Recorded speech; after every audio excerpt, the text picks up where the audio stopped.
His latest song, called "We Are Not Okay," takes on the October 7th terror attacks, calling out those who did not support Israel in the wake of those attacks and the rise of anti-Semitism across the world.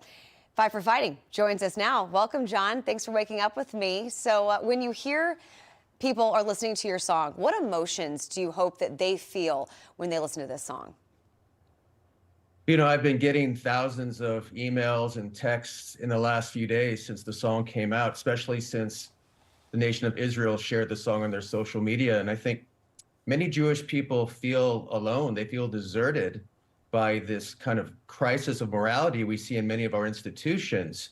You know, I think we all were shocked when October 7th atrocities by Hamas, but then suddenly seeing the celebrations in our cities, on our college campuses, seeing the media become spokesmen, sympathizers for Hamas, seeing members of Congress refuse to condemn the beheading of babies. I think we all were just kind of stunned and brokenhearted by this moral collapse of so many of our institutions. So I think so many people are telling me, thank you for saying this. And they're also saying, where are the other artists? Where are the other songwriters? Where are the people that support good versus evil? Because this is not a political song, it's a moral one. Yeah, and you're no stranger to songs that draw attention to difficult subjects, I know. As an artist, what makes you want to take on these topics in your songs? I don't want to. I hate writing these songs. I take no joy in this. I just feel that there's an obligation, especially when we have these historic events and the world is on this tipping point. I do think this goes way beyond Israel and Hamas. It's really about the battle for civilization. And if we can't stand up as individuals, as artists, as communities to support those who are facing this evil of Hamas terrorism without words like context or but, we are deeply broken. So I do think it's critical that the arts stand up. We have a history of doing the right thing. Look, 22 years ago, we played the concert for New York.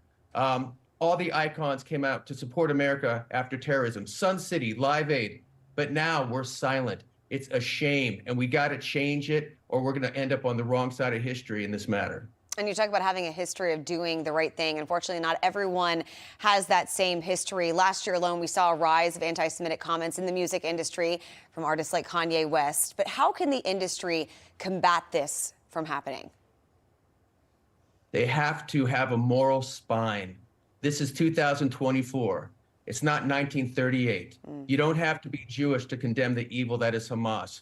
You know, our Hollywood moral betters like to lecture us about human rights and the ways of the world. So if you truly believe that, you need to stand up not just for Israel, but for the Palestinian innocents who are calling for change. I think everybody is so scared in this culture these days. But the last image of my video is Martin Luther King saying, if you're silent in the face of evil, you are complicit in it.